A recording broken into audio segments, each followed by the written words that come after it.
I have to say, I'm relieved coming into this talk.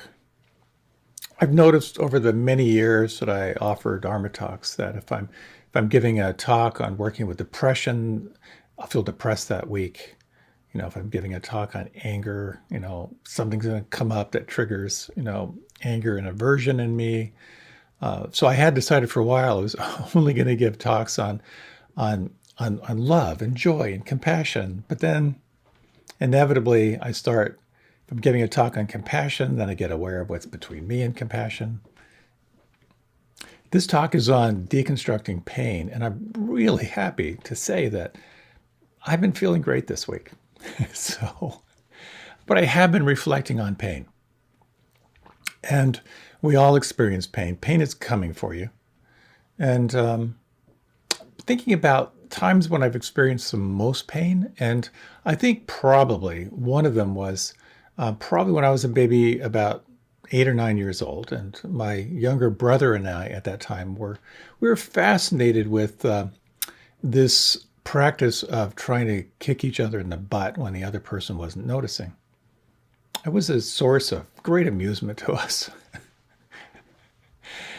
And one time, having caught unawares, I was in the living room picking something up. My younger brother noticed this position of vulnerability.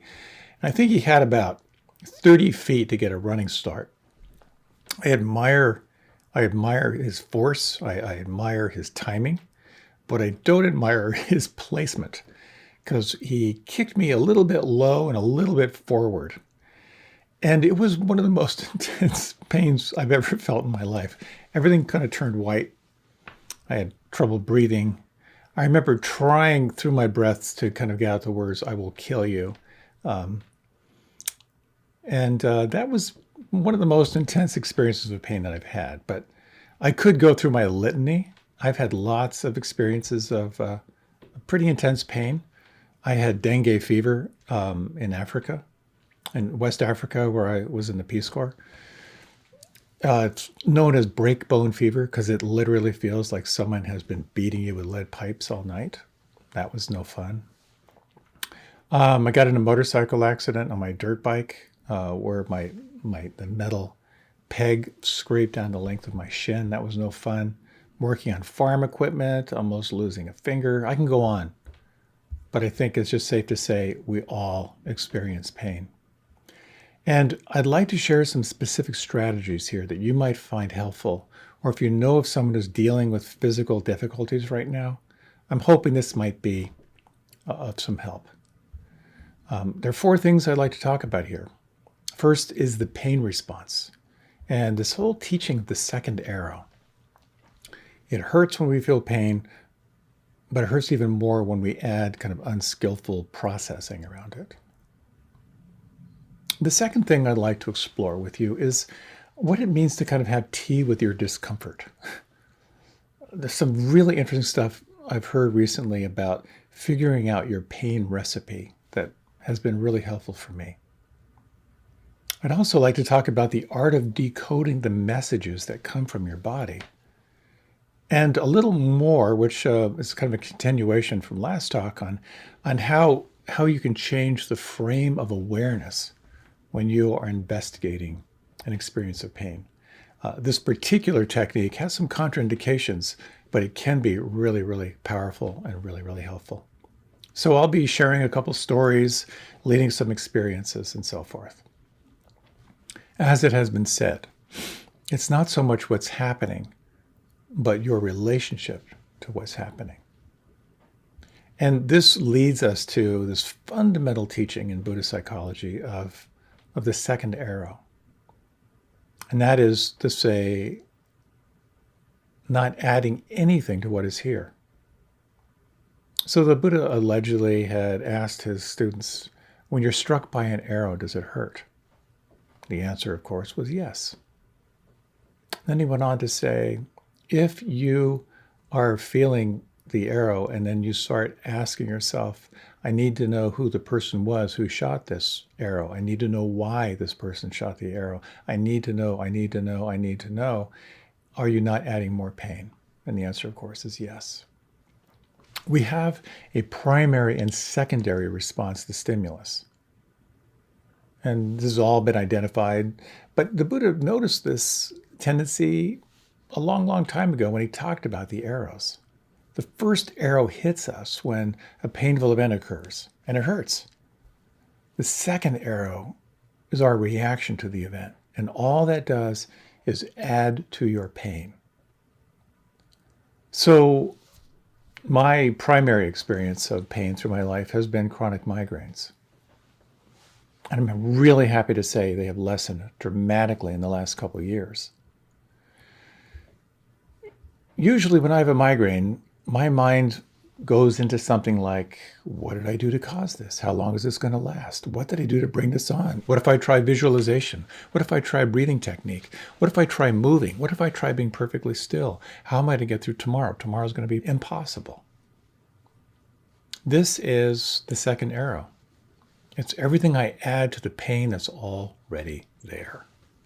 And this is one of the keys to working with unpleasant sensation. So there is a story, and I believe this is from the Pali Canon. It's the story of a very, very sick monk whose body was falling apart, basically. And as other monks went to visit him, they noticed how radiant he was. He just had an aliveness and a radiance about him. And they were stunned. How could he do this?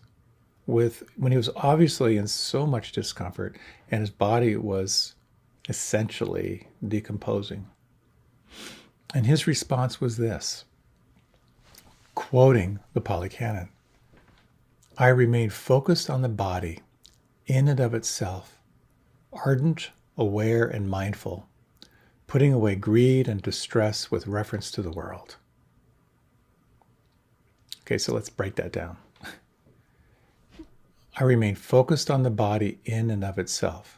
I'm just aware of pure, raw sensation. I remain ardent and aware, like focused and aware and mindful, non-judging, putting away greed and distress with reference to the world. So in essence, what the monk was practicing was everything I was not with my migraine. What's tomorrow going to be like? Oh my God, how did this happen? What did I do? All the mental activity, removing that, just being with pure raw sensation. Now, of course, as you can imagine, I've tried every technique that I know of, and a lot I've made up, on how to work with chronic pain in my migraines. And sometimes, if I completely drop any story whatsoever, if I drop any fear around what tomorrow is going to be like or how long this is going to happen, it's actually okay. It's just sensation happening without a story. So simple, so easy to say, and so difficult to practice. Being with sensation without the story and coming in direct contact without any label of good or bad is this incredible possibility of freedom in the midst of strong sensation. So if you like, let's try this. And I'm not going to ask you to generate any pain here. If you like, you can close your eyes. And again, if you're driving, don't close your eyes unless you're an autopilot in a Tesla. If you would, with your eyes closed, take 3 slow, deep breaths. Now, if you're feeling some discomfort inside, you might bring your attention to wherever you're feeling discomfort. Only if it feels okay for you. Otherwise, you might either explore where you feel sensation the most predominant right now, or just bring your attention into your right hand.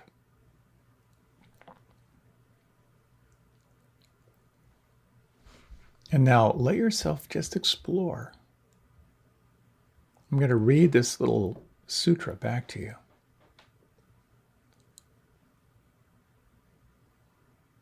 I remain focused on the body in and of itself. ardent, aware, and mindful, putting away greed and distress with reference to the world. Now, for the next 30 seconds, is it possible to feel this sensation without any judgment, without any label, without any sense of good or bad?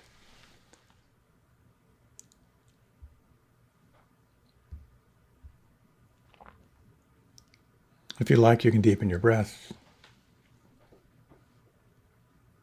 And if you like, you can open your eyes. Now, you may have noticed that that was difficult, which it can be.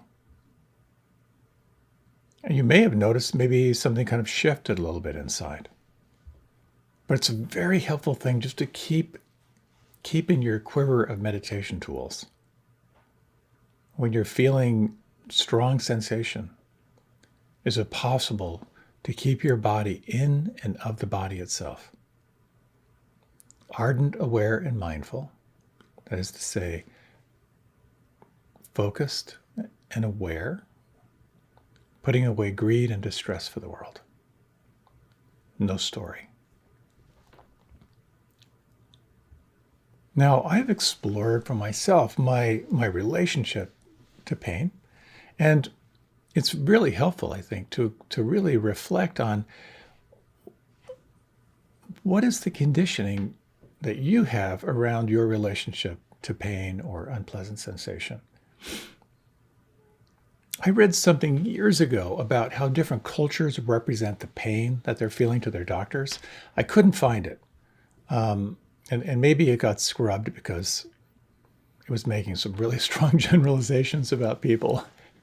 But I know from those around me how we put our own twist on the reality of sensation. One person I know came from a really tough background. You know, he was a fighter. And for him, and he's now elderly, projecting strength is really important to him. And he's recently had some health issues. And his kids found out that when he was meeting with a doctor, he totally downplayed his pain, which was considerable. So they weren't prescribing the kind of meds that he really needed. And he didn't want to look weak while talking to the nurses and doctors. And another friend, just on the other side of the pendulum, his dad does the opposite. He went to see his doctor, and he shared this with his son. He said, "It could just be a headache, but it could be a brain tumor." So his dad has this tendency to amplify the drama to such a point that now actually kind of crying wolf is sort of followed by eye rolls. I came from a culture that says, if it's still there in 3 days, let's talk. I've got a lot of Germanic farm culture in my background, you know, pretty much just rub some dirt in it and get back to work. And my mother, when my brothers and sister were in pain, my mother, who was a nurse actually, employed a strategy of ignoring us. Her mother was also a nurse. She came from the Schulholz family, a long tradition of tough German farmers. And my mother would say that I don't want my kids to associate getting sick as a way to get attention. So as a result, I really don't like getting sick. And for me, I live a lifestyle that's about cultivating optimal health.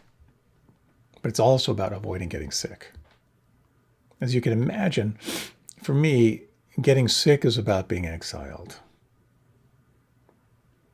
So it's interesting. Were your parents or your primary caretakers, were they kind of hypochondriacal around pain?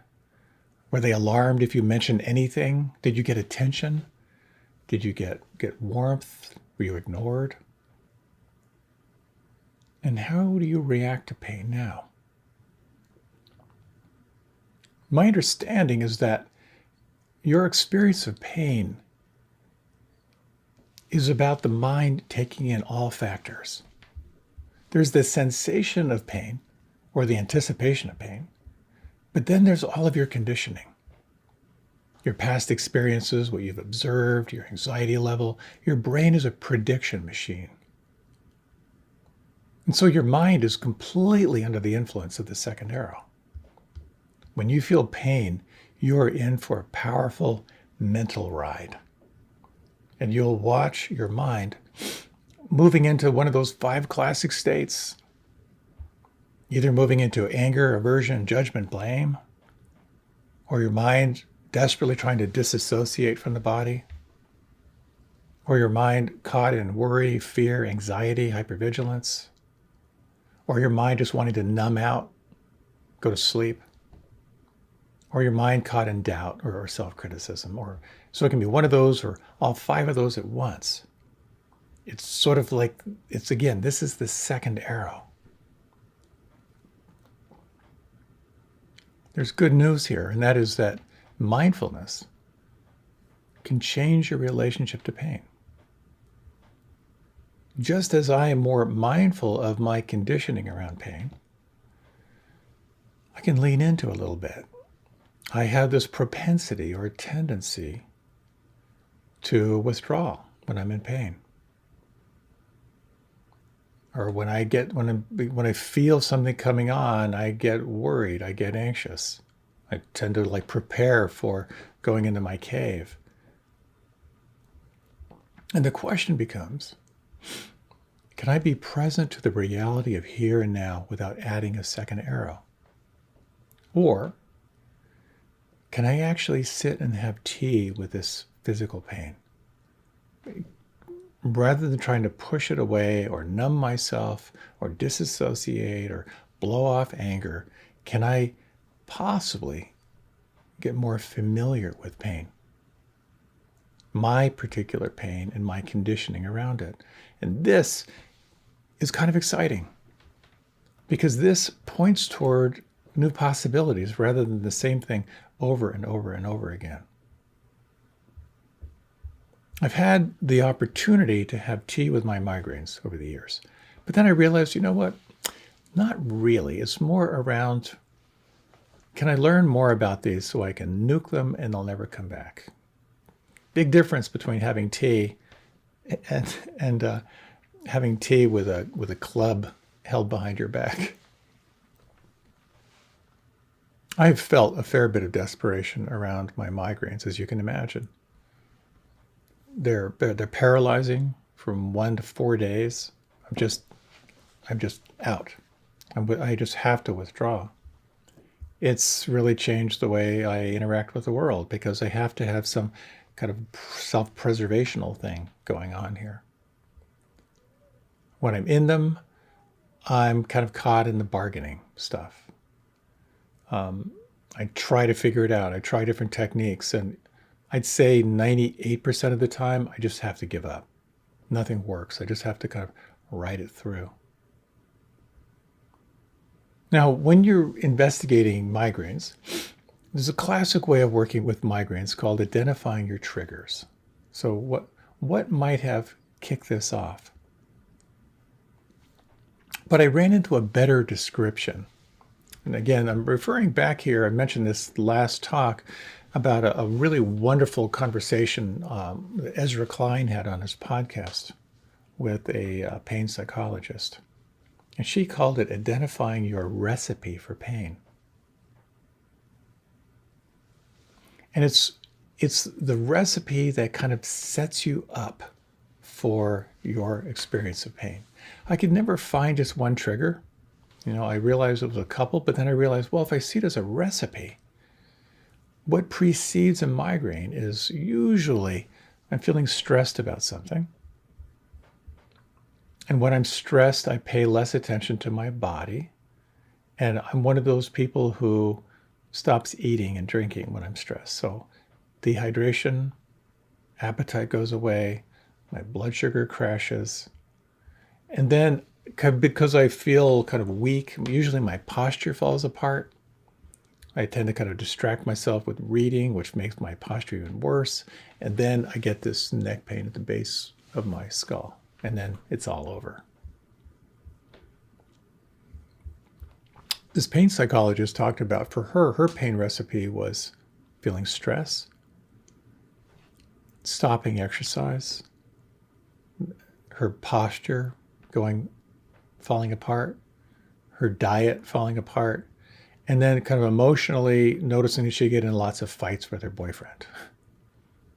So when those factors, that recipe came together, stress, no exercise, bad posture, bad diet, and then getting in fights, boom, she ends up in pain. So the interesting question is, what is your recipe for pain? What is it that sets you up? What are your stress patterns? What are your behaviors? If your good friends were to kind of observe you when you're under stress, what behaviors would they identify? How does your relationship to food and drink and exercise shift when you're under stress? Your relationship to sleep.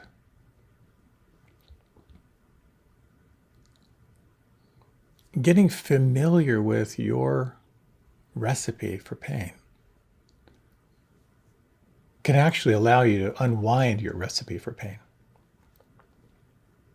For me, I'm more aware of my stress levels now and how my patterns of internalizing stress. I have found that regularity really, really works for me because I tend to skip meals. If I can skip a meal, I'll skip a meal. So locking in the nutrition is really, really good for me. Paying attention to sleep, really, really important. Exercise, really, really important.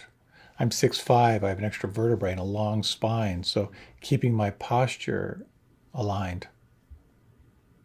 That has made all the difference. Building in these little regular things where the stress doesn't build up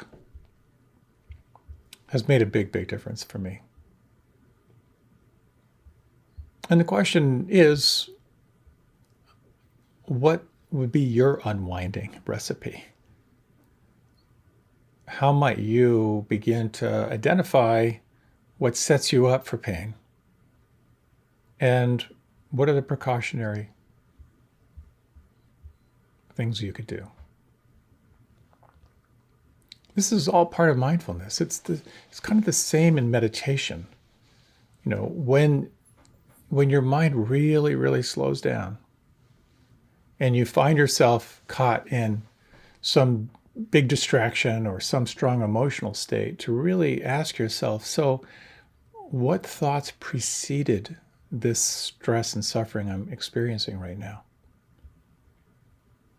That slowing down and paying attention, getting familiar with investigation is really powerful. I've noticed when I go through times of procrastination, something I know I need to do, but I'm not taking action. When I really slow down, when I really investigate what's going on, usually that procrastination activity is preceded by a thought. What I'm working on might not work out, it might fail. And so from that thought, this might fail or this might not be very good. Oh, I just click into something distracting. So taking time to investigate and have tea with your pain can have a lot of fruit. It certainly has for me. And now the interesting thing is, pain is coming for you sooner or later if you're not feeling a lot of pain and discomfort. And learning how to be with it is truly the key. Sometimes it's helpful to back off. Sometimes it's helpful to lean in. We'll talk a little bit more about that. But a big part of the practice here is about learning how to listen to the body itself. You may have heard that phrase, if you have kids, what you suppress, your kids will express. It's just that way with pain as well. What you suppress will be expressed. I thought about this and I was reminded of a friend of mine, Jim. who was a farmer. He was on a farm next to the farm I lived and worked on through college. I was on a 1,000-acre farm. We had about 500 hogs. I was really, really into Midwest agriculture for many, many years. I was a livestock manager, and Jim was his farm was up the road just a little bit, almost bordering our farm, and he was a tough dude. He was estranged from his wife and family. He lived alone, although occasionally he'd park his girlfriend's car on our farm in case he was being investigated. Kind of talked out of the side of his mouth. He never looked you in the eye. He smoked constantly. He always had a 6-pack of RC Cola on his tractor or in his truck. And though he had this really tough exterior, and again, he never really look at you, talk out of the side of his mouth. He really enjoyed coming to our farm, and he loved razzing us. And we were these weird vegetarian meditators running this high-tech farm, and we were always on him around his habits, and we fussed over him a good bit, which I think he liked, but he never changed. Over the course of those years, he had 4 heart attacks. One morning he called up saying he thought he was having a 5th and asked us to take us to the hospital. And with my friend driving and me attending to him in the back seat, he died on the way to the hospital. And at the funeral, I was touched, as gruff and tough as this guy was. There were people who knew him and loved him, his family, his kids, and this whole life that he didn't get to live. He wasn't that old a guy.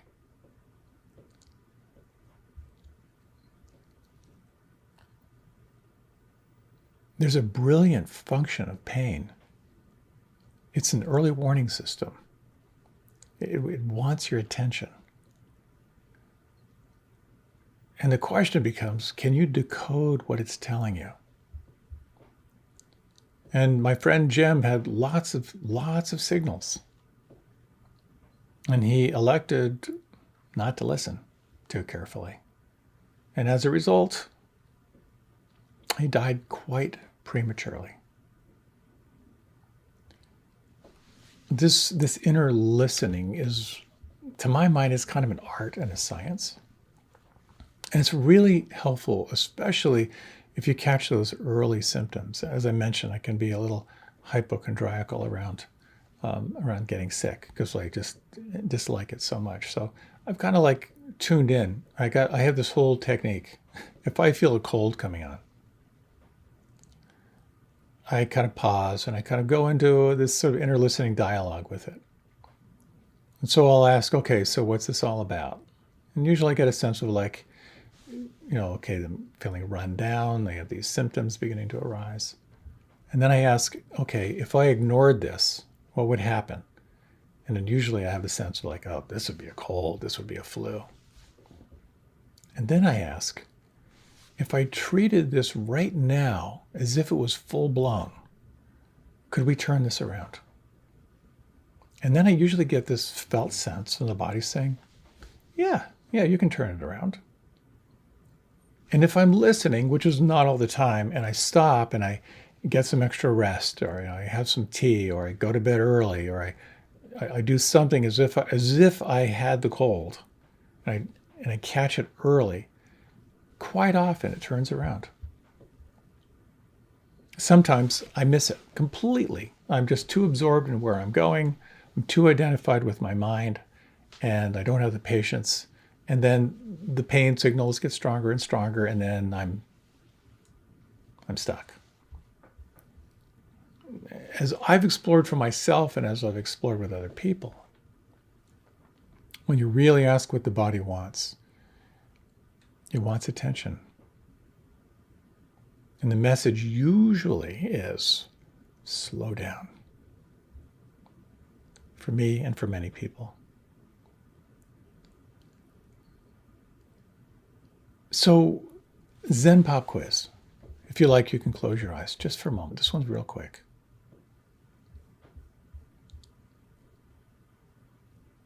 If you close your eyes and you feel your breath,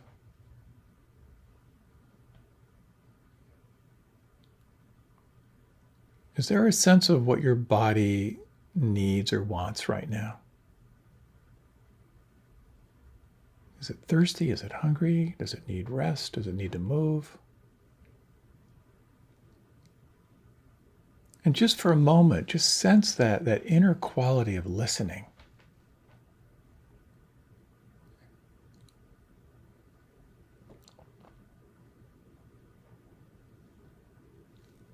What I find is, for myself and for many people, we don't listen to the body. The mind has its agenda. The body's doing its very, very best to support and serve us in our intentions. But that brilliant function of pain is to get you to slow down and to listen. And if we can do that a little proactively, it can be super, super helpful. And this is where a meditation practice comes in, because you are slowing down and you are sensing. And it's important to recognize that we have different pain sensitivities. I have a good friend who's now in his late 60s who will just mention quite casually he went out for an 8-mile run with friends. And I'm like, how do you do that? Turns out that he has some gene which is rare, that increases his pain tolerance quite a bit. And a lot of people who do ultra marathons kind of have this gene, and he's run 50 and 100-mile races. Knowing your sensitivity can be really, really helpful, because pain tends to show up in a couple ways. There's kind of the acute pain, something that's sort of immediate, that it's not going to last really, really long. But if you listen, chances are your body's going to say, slow down and rest and heal. And there's something so magical about that. If you break your arm, they put it in a cast and they tell you to rest. And somehow your body knows how to heal. Your body knows how to knit the broken bones together. It's stronger than before, quite often. With chronic pain, and again, I'm not a pain expert, but just in my understanding, when there's chronic pain, it's usually the opposite. It's not so much about just rest and rest and rest. You actually may find it helpful to explore movement and activity gradually, very, very gradually, starting where you are, little by little by little. I saw this when my mother broke her pelvis in 2 places, and I think kind of obliterated her heel. She elected not to explore the movement. She elected not to explore those edges with, all the painful physical therapy, and it impacted the rest of her life. So starting where we are and then finding ways to engage with it is going to be unique for each of us. Sometimes the message from your body is, don't move, just rest and heal and trust. Other times you need to decode those pain sensations, because moving through the discomfort can be really helpful. I have a good friend who's a physical therapist, and he leads a class in functional movement. And basically, he's teaching people how to get up from a chair, how to get up from the floor. And there was one woman in particular who had a lot of mobility issues, had some weight issues, and she was really just stuck in a chair. And she got inspired somehow to do this class, and they basically spent all their time practicing how to get up from the floor, which she had never been able to do, and it took her weeks to be able to do this. Later, she told him this story, and I just get choked up when I think about this. She was with her family and her grandchildren at the beach, and they're all kind of hanging out. And at the end of the day, they were packing up and getting ready to go. And she stood up and got her things, and she looked up. The entire family was standing there looking at her, and some with tears in their eyes, because it had been years since she had been able to do that.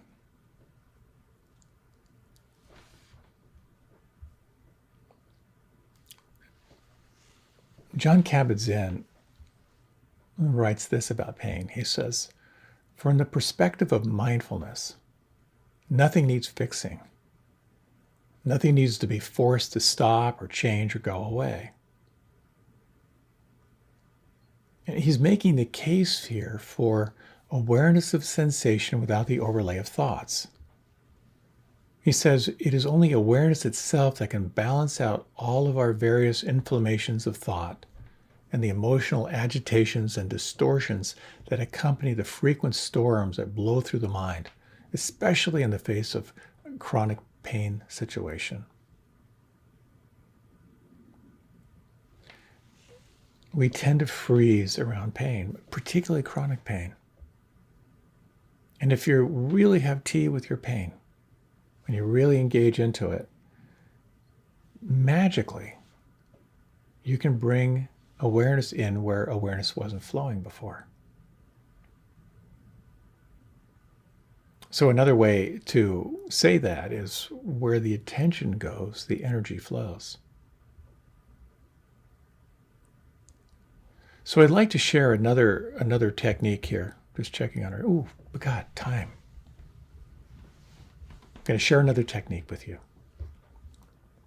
Awareness changes how you relate to pain. Sometimes we explored before the zones of sensation, unpleasant, pleasant, and neutral, and how if you keep your attention in the pleasant sensations, you get this sense of I can bear the unpleasant.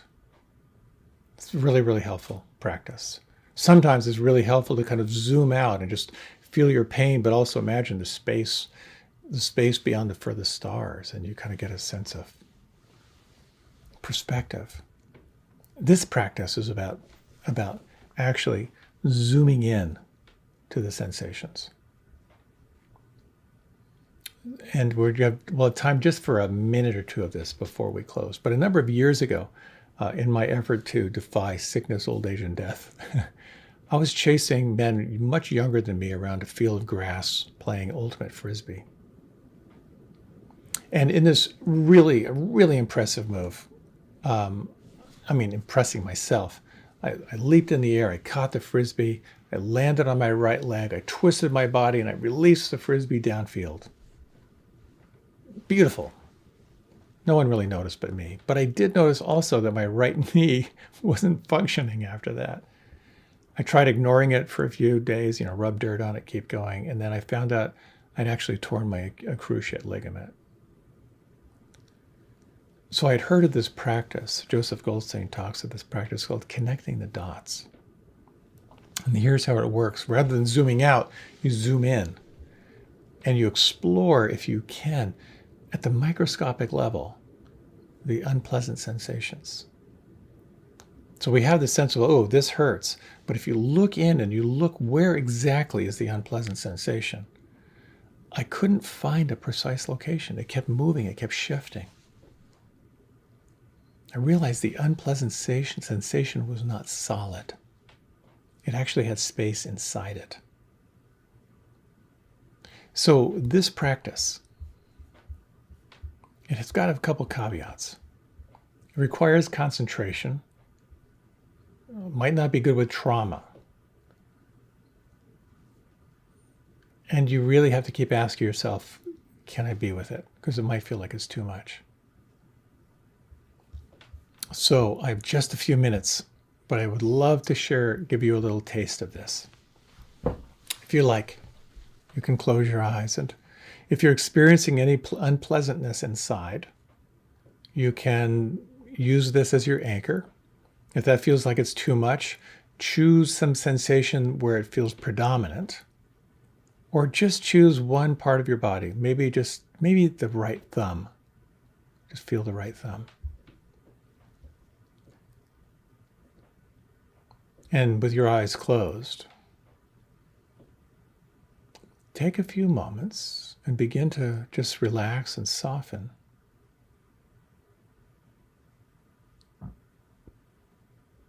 And identify either the unpleasant sensations or the most predominant sensations.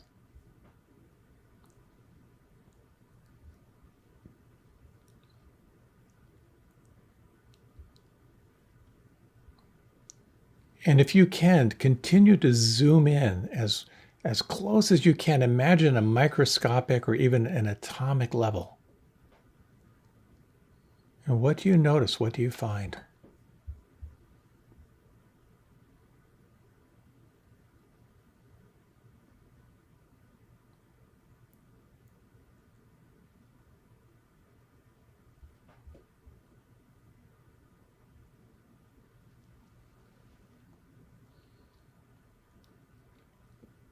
Can you find any discrimination between the unpleasant and the pleasant and neutral sensations? Where does the unpleasant begin and the pleasant begin? Take just another 30 seconds.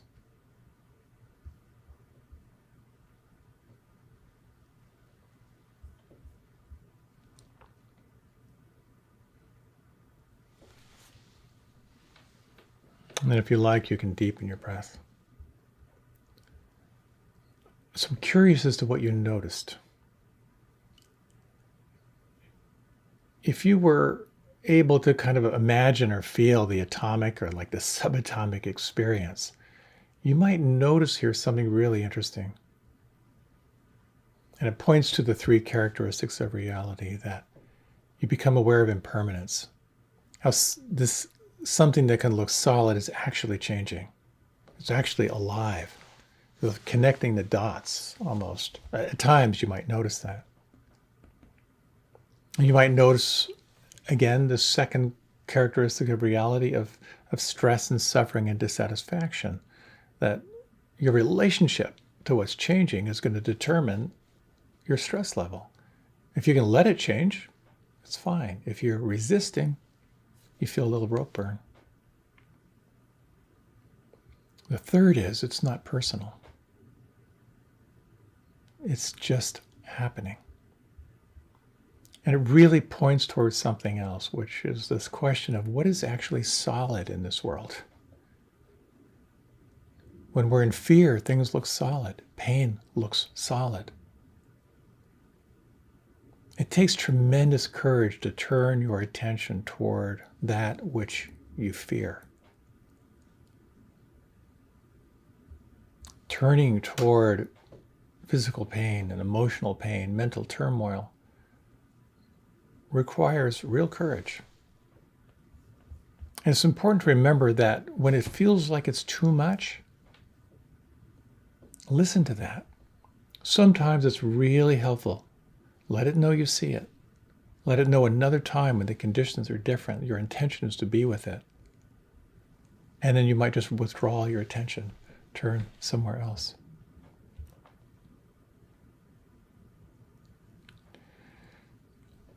I feel like we are drawn here to this life and to this practice to explore what it means to be truly free. And when we have the wherewithal, which is certainly not all the time, to really turn toward and investigate physical, emotional, mental pain, we can find sometimes it's a doorway into profound insight. I hope you found this helpful. I'll be sharing a little more about some other strategies for working with pain that I hope might be helpful for you or helpful for someone that you know and love. Thank you so much for your time and attention, and many, many blessings in your practice and in everything you feel called to.